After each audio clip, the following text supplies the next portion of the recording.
Kemudian kekhasannya adalah bagaimana kemudian ya, di dalam pembelajaran itu, eee, kita ini mewujudkan ya, eee,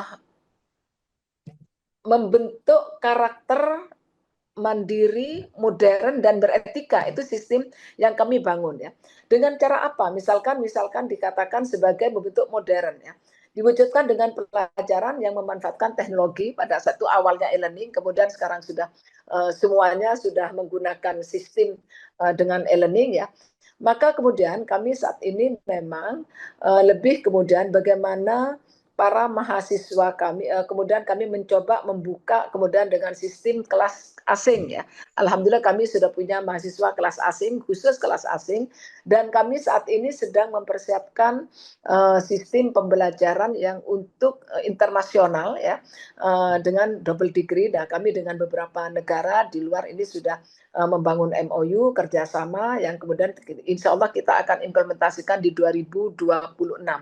Telah terbit Majalah Kampus Indonesia edisi kelima, Maret 2024, dengan topik ditiadakannya akreditasi unggul tahun 2026. Menanti kebijakan mendikti saintek yang baru, peran yayasan dalam perguruan tinggi, serta banyaknya peminat program studi teknik informatika. Untuk informasi dan pemesanan, dapat menghubungi kontak yang terdapat pada video.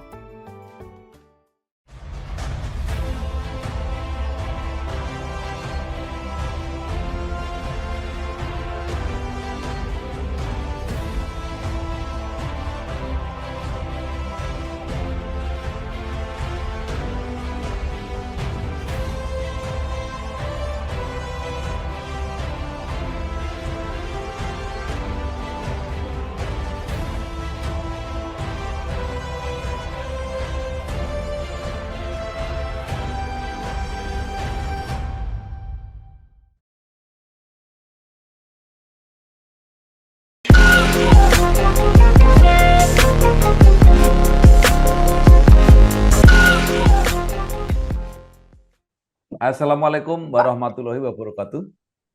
Bersama saya Bambang Sadono di kanal Inspirasi untuk Bangsa. Mudah-mudahan kanal ini selalu bisa memberi inspirasi, motivasi, dan edukasi. Kami sedang mempersiapkan beberapa video wawancara untuk memperkenalkan, mempromosikan pendidikan tinggi di Indonesia.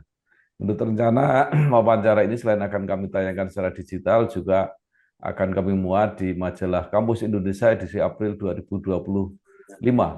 Saat ini saya sudah bersama dengan Profesor Dr. Siti Marwiyah, SHMH. Beliau adalah Rektor Universitas Dr. Sutomo, Unitomo, Surabaya. Apa kabar, Prof? Baik, Prof. Alhamdulillah ya. Baik, Prof. Siti Marwiyah ini lahir di Pamekasan 28 April 1968.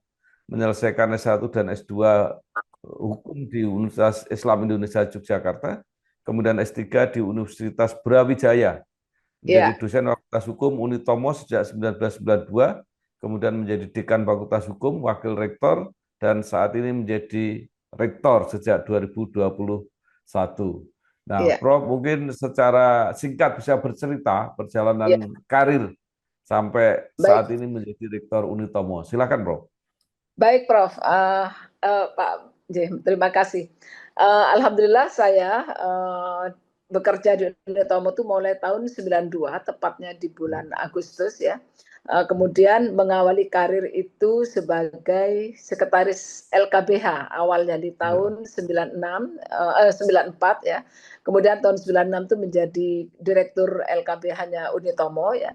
Karena kebetulan basic saya dulu memang waktu kuliah di Fakultas Hukum juga aktif dalam memberikan bantuan-bantuan hukum bersama ada LKBH-nya UII ya pada saat itu, dan juga maupun organisasi di luar kampus. Nah, sejak saat itu karir saya memang masih di bidang struktural terus. Jadi saya setelah itu jadi di tahun 2000 saya menjadi Wadek 1 sampai 2024. Setelah itu 2004 sampai 2028 itu saya masih Wadek 1, dan baru 2008 sampai 2012 sampai 2016 itu saya menjadi dekan ya. Kemudian 2016 menuju ke 2017 saya masih terpilih lagi pada saat menjadi dekan ya. Masuk periode ketiga, namun kemudian dalam perjalanan saya ditarik menjadi wakil rektor 1. Nah, dari 2017 sampai tahun 2021 dan kemudian 2021 sampai akhir Mei nanti tanggal 31 Mei ini ya, saya sebagai rektor di Unitomo ya. Nah, tentu di luar perjalanan karir di kampus, saya juga aktif di berbagai macam kegiatan, baik itu di asosiasi keilmuan maupun di asosiasi bidang ajar, termasuk juga di asosiasi dekan. Itu saya juga aktif di sana ya.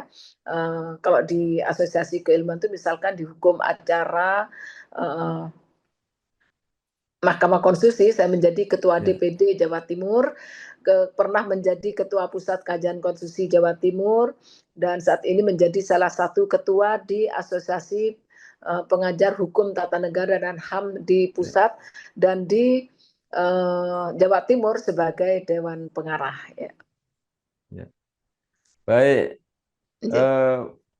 mungkin juga bisa bercerita tentang Unitomo sendiri, Prof. Perkembangannya sejak awal sampai saat ini seperti apa? Jadi kalau Unitomo ini sebetulnya kampus yang sudah cukup tua ya, berdiri di tahun 81, sekarang ini usianya sudah mau masuk 84, nanti tanggal 31 Juli ini akan usia 84 tahun ya. Memang didirikan oleh para pendiri yang punya jiwa visi nasionalisme, punya visi kebangsaan yang sangat luar biasa, yang sehingga juga mengambil nama kampus itu disebut dengan mengambil nama Dr. Sutomo ya. Nah, memang di Dr. Sutomo, Universitas Dr. Sutomo itu ada salah satu cucu ponaan dari Dr. Sutomo ya, yang sehingga itu kemudian menjadi kenapa kok kemudian yayasan kita juga bernama Dr. Sutomo ya, universitas kita ya, karena visi dari para pendiri itu ingin bahwa Dr. Sutomo itu adalah seorang penggiat pendidikan, di samping punya rasa nasionalisme yang bagaimana memperjuangkan kemerdekaan ya, tapi beliau juga misinya itu adalah bagaimana dia punya visi yang modern ya, beretika dan mandiri, yang kemudian itu menjadi visi besarnya kampus Universitas Dr. Sutomo sampai saat ini, Pak ya.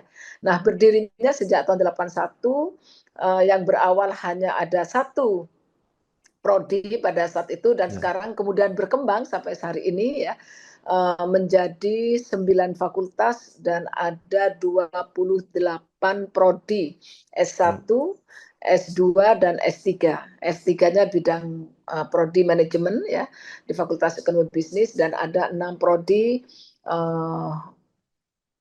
S1, S2 ya, itu adalah Magister Hukum, Magister Komunikasi, Magister Manajemen, kemudian juga ada Magister Administrasi Publik dan Magister Pendidikan Bahasa dan Magister Teknologi Pendidikan ya.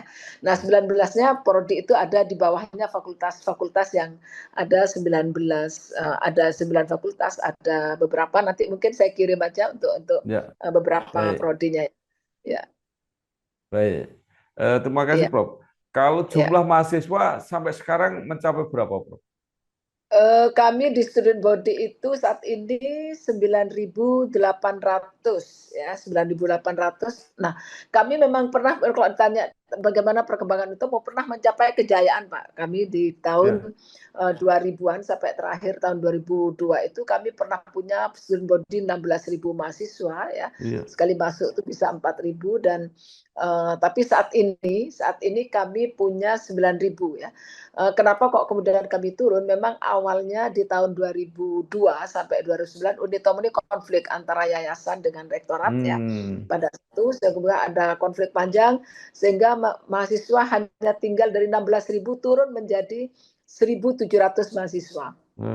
Ya, kemudian setelah mulai turun inilah kemudian kami sadar harus islah, dan alhamdulillah dari titik berangkat dan akreditasi dari B waktu itu turun semua menjadi C, dan sebagainya dan seterusnya. Nah, tetapi kemudian begitu islah kami dibangkit dan alhamdulillah sekarang akreditasi yang A itu ada di administrasi publik ya, kemudian di Fakultas Pertanian, kemarin ada 3 sastra, kemarin perpanjangan ini kok turun menjadi B ya. Nah, sedangkan IPT kita B. Nah, artinya kondisi kami mahasiswa saat ini dari 1.700 terus naik akhirnya sampai saat ini menjadi 9.900 Pak. Telah terbit Majalah Ekonomi Indonesia edisi ketiga Maret 2025. Berisi komentar dan harapan para pakar tentang peluncuran dan antara dinamika pasar modal dan perbankan dengan hadirnya dan antara respon BUMN yang masuk super holding dan antara serta bisnis media nasional yang dibayang-bayangi platform global. Untuk informasi dan berlangganan, dapat menghubungi kontak yang ada pada video.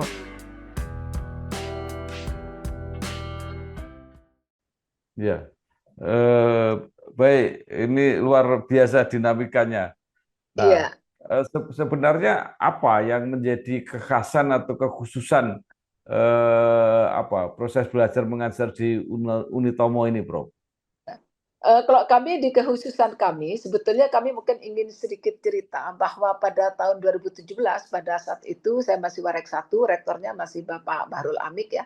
Kami mencoba mengembangkan pembelajaran secara e-learning pada saat itu ya. Sebelum terjadi COVID ya.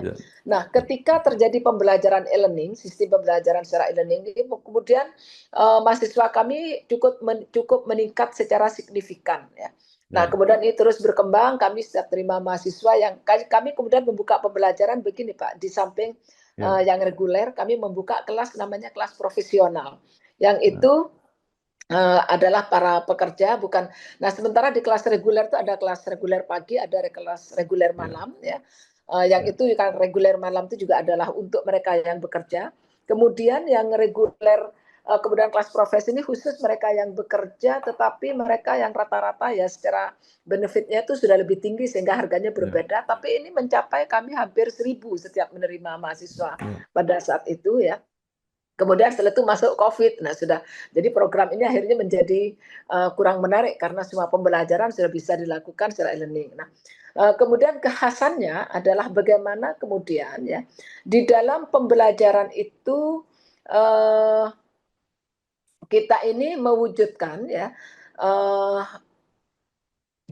membentuk karakter mandiri, modern dan beretika, itu sistem yang kami bangun ya. Dengan cara apa? Misalkan dikatakan sebagai membentuk modern ya. Diwujudkan dengan pelajaran yang memanfaatkan teknologi pada satu awalnya e-learning, kemudian sekarang sudah semuanya sudah menggunakan sistem dengan e-learning ya. Maka kemudian kami saat ini memang lebih kemudian bagaimana para mahasiswa kami, kemudian kami mencoba membuka kemudian dengan sistem kelas asing ya.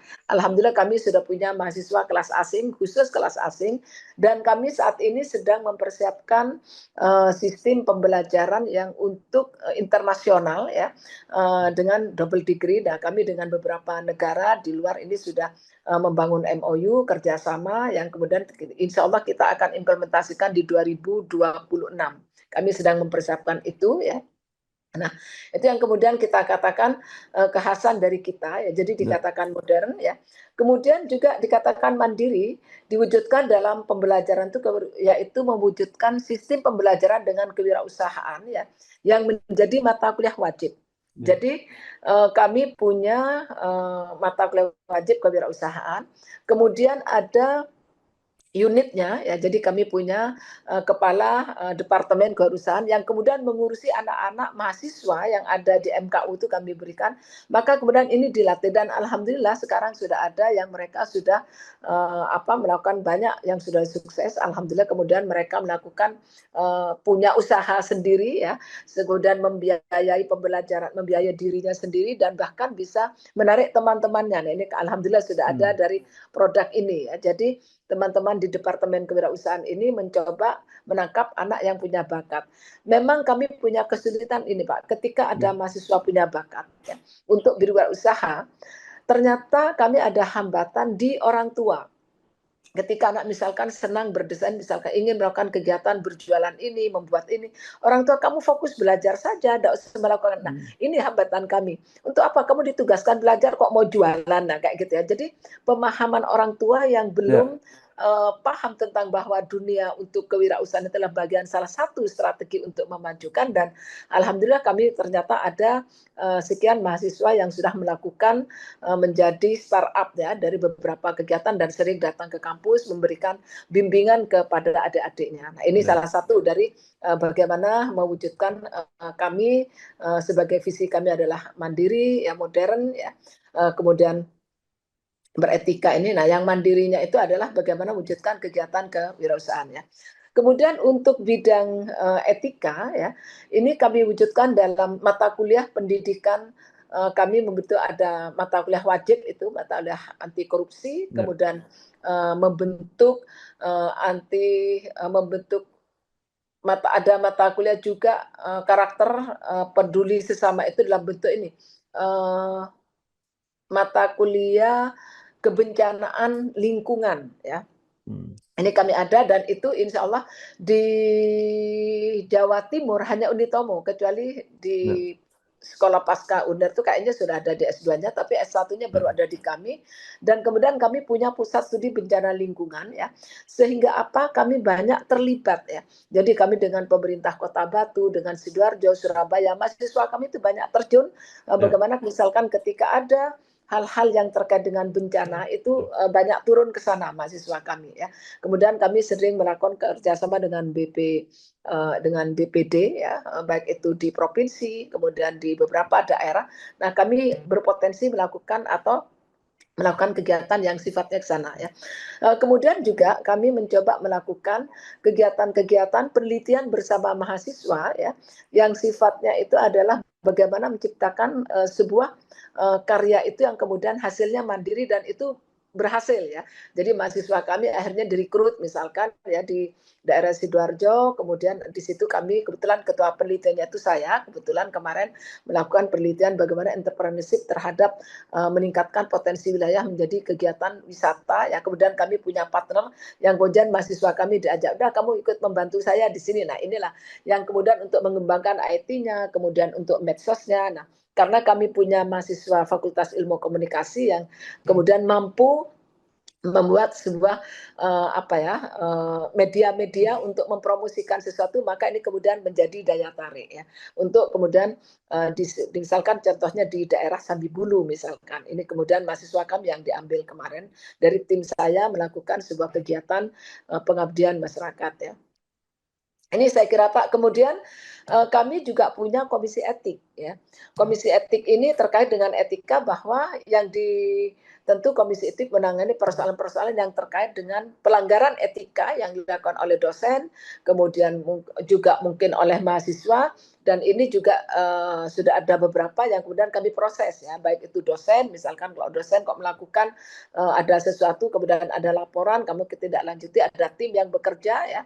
Inilah yang kemudian juga dosen, mahasiswa juga begitu. Nah, itu kami berikan sanksi yang kemudian mencoba, tapi sanksinya adalah bagaimana untuk mereka tidak kemudian sekedar memberi sanksi, tapi kami juga memberikan treatment agar mereka tidak melakukan hal yang sama ya gitu Pak. Baik. Ya. 9 fakultas, 28 prodi. Ya. Itu yang apa Bu? Kalau bahasa sekarang yang favorit, yang paling banyak peminatnya yang mana? Paling banyak itu untuk saat ini Fakultas Ekonomi Bisnis, karena Fakultas Ekonomi Bisnis juga ada 5 prodi, ada manajemen, ada akuntansi, kemudian ekonomi pembangunan ya. Kemudian juga ada magister manajemen dan juga ada program doktor manajemen ya. Nah, tetapi kalau membicara S1, saya melihat data yang tidak kalah itu Fakultas Hukum itu menjadi minat, termasuk magisternya ya. Jadi karena kalau kita ekonomi itu menjadi mahasiswa terbanyak karena memang prodinya besar ya. Tetapi kalau Fakultas Hukum itu prodinya hanya 2, ilmu hukum dan magister hukum, tapi ini cukup lumayan, mahasiswa magisternya juga banyak ya. Kemudian yang ketiga itu komunikasi. Jadi kalau melihat dari perprodinya itu nomor 1 Fakultas Hukum, kemudian nomor 2 ekonomi ya, manajemen, kemudian nomor 3 itu Fakultas Ilmu Komunikasi ya.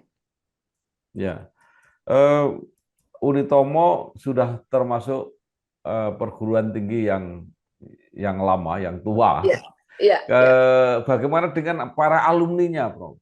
Nah, para alumni, alhamdulillah kami kalau pergi ke laporan kita melihat dari terserah tadi ya, itu capaian pembelajaran kesuksesan atau langsung bekerja itu lumayan. Jadi kalau ngelihat saya itu dari masa tunggu 3 bulan sampai 4 bulan itu sudah 80% bekerja. Memang ada di instansi pemerintah, itu kemudian ada yang nanti saya mungkin kirim datanya ya Pak, yang hasil Iya, terserah tadi ya. Nah, ya. kemudian kalau alumni sukses kami juga alhamdulillah ada jadi dosen yang sudah jadi profesor juga ada. Kemudian yang sekarang sedang menjabat di Unram itu dari Fakultas Pertanian itu ada saat ini menjadi Kaprodi di Universitas Mataram. Kemudian Ya. di UINSA ini ada dulu Wadek 1 sebagai profesor ya. Kemudian kalau yang di bidang sosial hukum itu juga banyak sekali jadi advokat sukses dan ada menjadi ketua pengadilan negeri juga ada juga yang sudah punya jabatan-jabatan di kejaksaan tapi tidak sampai kepada kajari ya. Tetapi sudah banyak, dan di bidang ekonomi juga banyak Pak, alhamdulillah yang sudah sukses, dan saat ini salah satu direktur operasionalnya Bank Jatim itu Pak Tony itu juga alumni kita ya. Ya, kemudian kemarin ada 2 kepala dinas koperasi dan kepala dinas sosial provinsi itu juga alumni S1 Unitomo ya. Banyak sekali Pak. Kemarin yang sekarang ini menjadi sekjen di Kementerian Hukum di Kementerian Sosial itu juga alumni dari administrasi negara ya. Ya. Baik, luar biasa. Ya. Nah, kemudian Mungkin bagaimana saya tambah ini Pak, ya. Wakil Menteri Hukum dan HAM, Wakil Menteri HAM itu sekarang Pak, beliau adalah saat ini sedang menjadi mahasiswa Unitomo. Ya. Ya. Nah, kemudian begini Prof, banyak mahasiswa yang mengalami kesulitan belajar itu karena faktor pembiayaan misalnya. Apakah di Unitomo ada program-program khusus untuk membantu itu? Unitomo punya banyak skema beasiswa, jadi di tempat kami juga begitu Pak. Jadi ada mahasiswa, misalkan kami punya skema untuk mahasiswa tahfidz ya. Itu biayanya 100% full dari kami ya. Kemudian di luar KIP ya. Kalau yang KIP memang itu kan sudah program pemerintah. Kalau KIP kami juga ada jatah ya. Tetapi di luar itu kami memberikan, kemudian anak pondok pesantren kami beri diskon 80% karena kami memang yaitu dalam rangka membangun kampus yang berkarakter ya, beretika itu bagaimana, sehingga kami memang merasakan anak-anak yang dari pondok pesantren itu dalam pengelolaannya kami itu lebih mudah ya dibanding dengan yang enggak ya. Kemudian kami punya program beasiswa untuk mahasiswa atlet 100%, kami juga adalah beasiswa. Kemudian termasuk mahasiswa berprestasi. Kalau berprestasi itu kami lihat prestasinya ya, tingkat lokal, nasional, kemudian tingkat itu apakah tingkat Jawa Timur atau internasional. Kami ada beberapa skema mulai diskon 100%, 75% dan sampai 50%, bahkan mungkin hanya 20%. Itu banyak sekali kami memberikan skema-skema diskon, termasuk pada mitra sivitas. Mitra sivitas itu keluarganya para orang-orang Unitomo, mau itu dosen, mahasiswa, yayasan, termasuk alumni. Kalau dia membawa anaknya, maka kami juga memberikan beasiswa ke mereka. Telah terbit Majalah Kesehatan Indonesia edisi kedua, Maret 2025. Dengan topik RSI Sultan Agung siap melayani suntik stem cell. Juga IDI akan perjuangkan anggaran minimal bidang kesehatan. Untuk informasi dan berlanggan, silahkan hubungi nomor yang tertera pada video.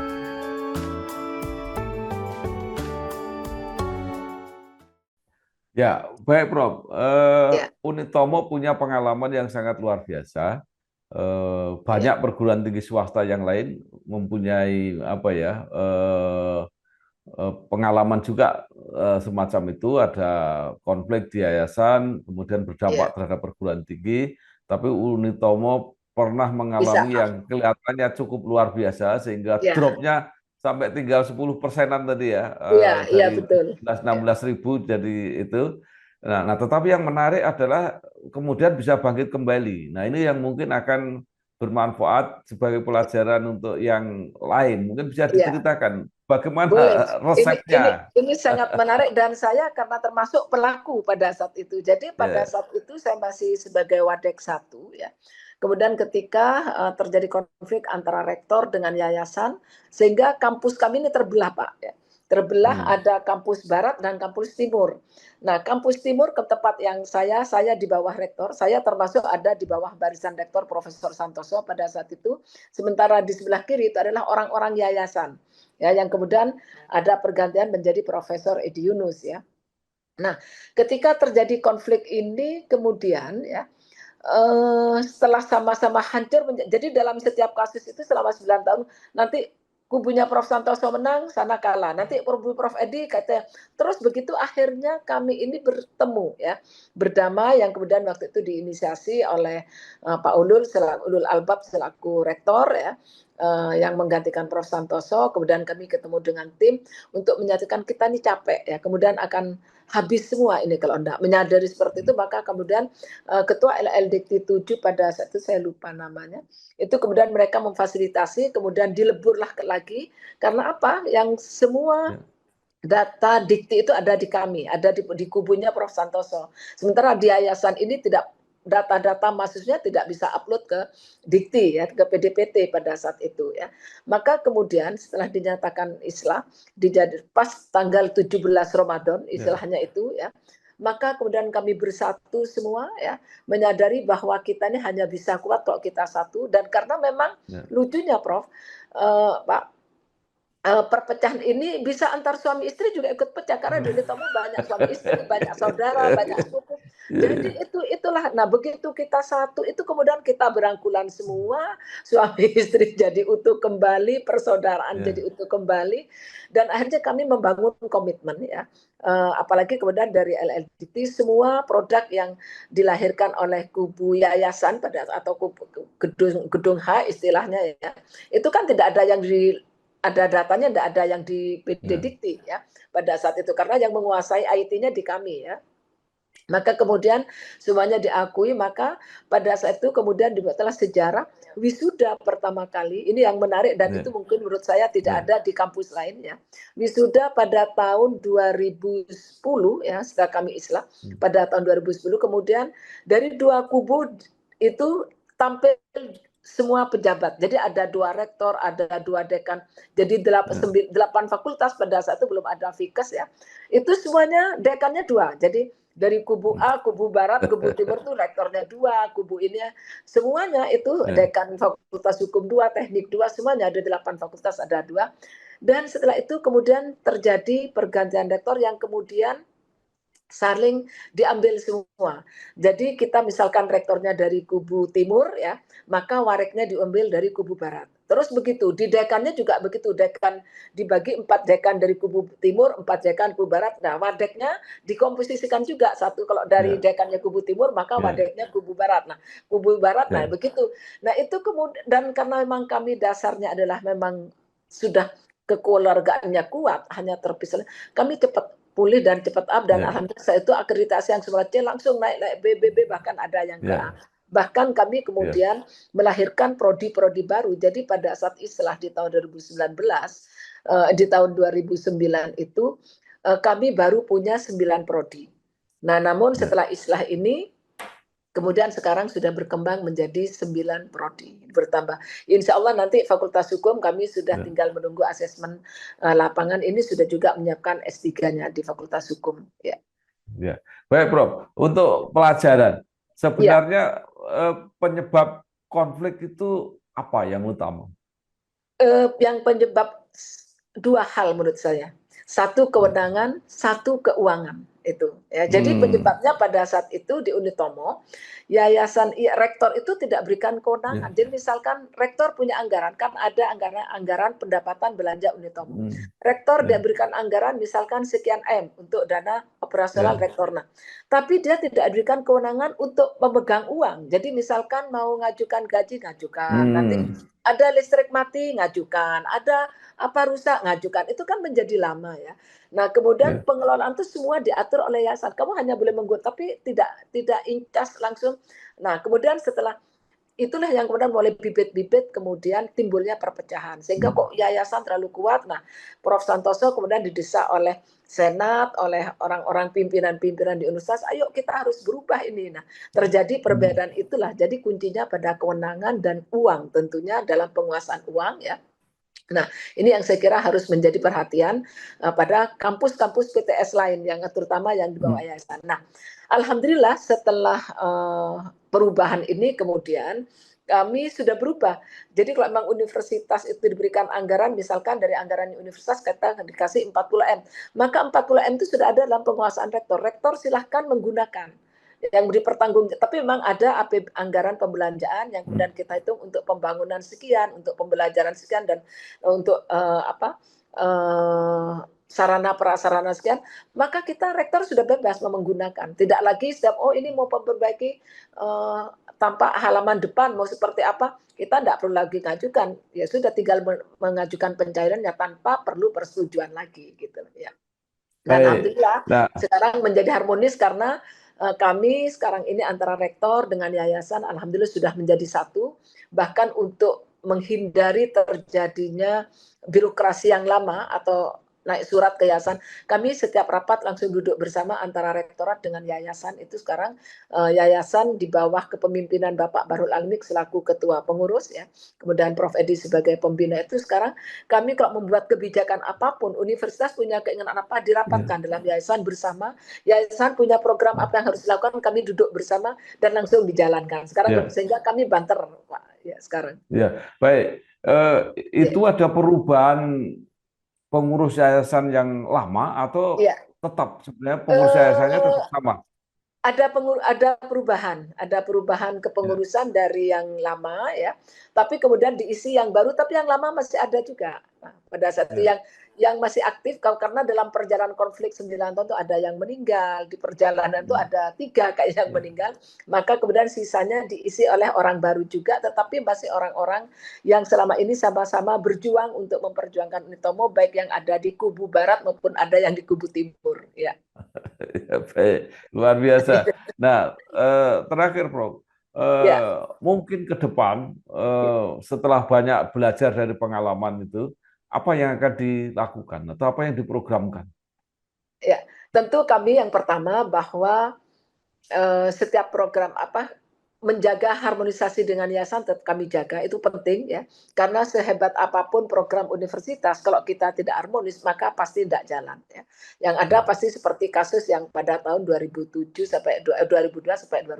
Nah, program kami ke depan ya tentu pertama yang ingin diraih oleh universitas adalah bagaimana kami ini harus akreditasi mencapai unggul, karena EPT kami sampai saat ini baru B ya. Nah, dengan upaya apa kami sudah mencoba melakukan mengimplementasikan apa yang diperintahkan oleh Permendikbud pada saat itu ya, Permendikti nomor 23 atau 53, bahwa karya-karya kami mengejar semua mahasiswa harus punya luaran ya, jurnal-jurnal dan sebagainya. Itu alhamdulillah kami terus mengejar, kemudian penelitian terus kami tingkatkan. Alhamdulillah kami ada di peringkat utama saat ini ya. Jadi kan ada 3 peringkat itu, kami ada di peringkat utama ya. Kemudian juga kami mencoba melakukan, karena untuk bahwa mahasiswa yang punya jurnal itu kami sekarang sudah tidak lagi mereka punya tesis ya, kemudian tidak lagi skripsi ya, yang disertasi belum karena mereka baru melakukan sampai Sinta 2, tapi kalau sudah Scopus nanti mereka sudah tidak perlu. Dan itu yang kami target adalah ke depan saya ingin Unitomo itu menjadi kampus yang unggul ya, dengan memompa beberapa prodi yang sudah kami siapkan perangkat-perangkatnya ya. Kami sampaikan juga, kami karena memang program ketika saya menjadi rektor ingin menjadi smart kampus, maka beberapa program pembelajaran kami semuanya sudah menggunakan aplikasi Pak. Jadi misalkan mungkin sudah ada beberapa aplikasi, misalkan untuk aplikasi kalau aplikasi PMB, LIK saya kira dana. Kemudian kami sudah misalkan punya si peta aplikasi penyusunan tugas akhir, sehingga di fakultas lebih mudah. Kemudian ada aplikasi lagi untuk Go Wisuda, sehingga melakukan pembayaran dari manapun lebih mudah, dan karena ada beberapa poin yang harus dilakukan. Kemudian kami ini juga sudah punya paten ya, dari karya-karya teman-teman yang melakukan pengabdian, kemudian melakukan ada paten, ada hak cipta, itu sangat banyak, alhamdulillah, termasuk karya-karya buku yang saya kira sudah dilahirkan oleh teman-teman di Unitomo, dan saya bersyukur teman-teman ini pada semangat melakukan penelitian. Nah, kalaupun di pusat kami dari Kemendikbud, dari Kemendiksaintek itu ya, itu kami tidak dapat banyak, kami Unitomo memberikan fasilitas. Artinya ada namanya penelitian atau pengabdian beranggarkan pada dana Unitomo ya, yang kami anggarkan ya cukup lumayan ya. Kemudian kami juga ada pembiayaan untuk percepatan menuju LK ya, maupun guru besar, sehingga alhamdulillah di periode saya ini saya bisa 4 tahun itu ada 7 guru besar ya, yang sebelumnya lama ya, karena setelah ada percepatannya alhamdulillah dilahirkan 7 guru besar. Dan kemudian juga kami teman-teman di pengabdian ini sudah banyak melahirkan patennya Pak ini ya. Ya, oke, saya kira itu. Baik. Luar biasa, terima kasih sekali Profesor Dr. Siti Marwiyah, SHMA, Rektor Universitas Dr. Sutomo, Unitomo. Mudah-mudahan pengalaman yang sangat luar biasa itu justru akan melentingkan, bangkit lebih tinggi untuk Unitomo mengejar ketertinggalan, karena masa-masa yang ujian yang sangat luar biasa. Baik, terima kasih. Wassalamualaikum warahmatullahi wabarakatuh. Mohon maaf atas terima kasih, Prof. Sama-sama Pak Bambang. Telah terbit Majalah Politik Indonesia edisi ke-7 Maret 2025. Membahas koalisi permanen Partai Super Terbuka dan Kemenderkol. Kolom Yudi Latif. Pemimpin baru tata kelola baru, kekompakan Prabowo, SBY, dan Jokowi, serta menanti berakhirnya dualisme PWI. Untuk informasi dan pemesanan bisa menghubungi nomor yang ada pada video.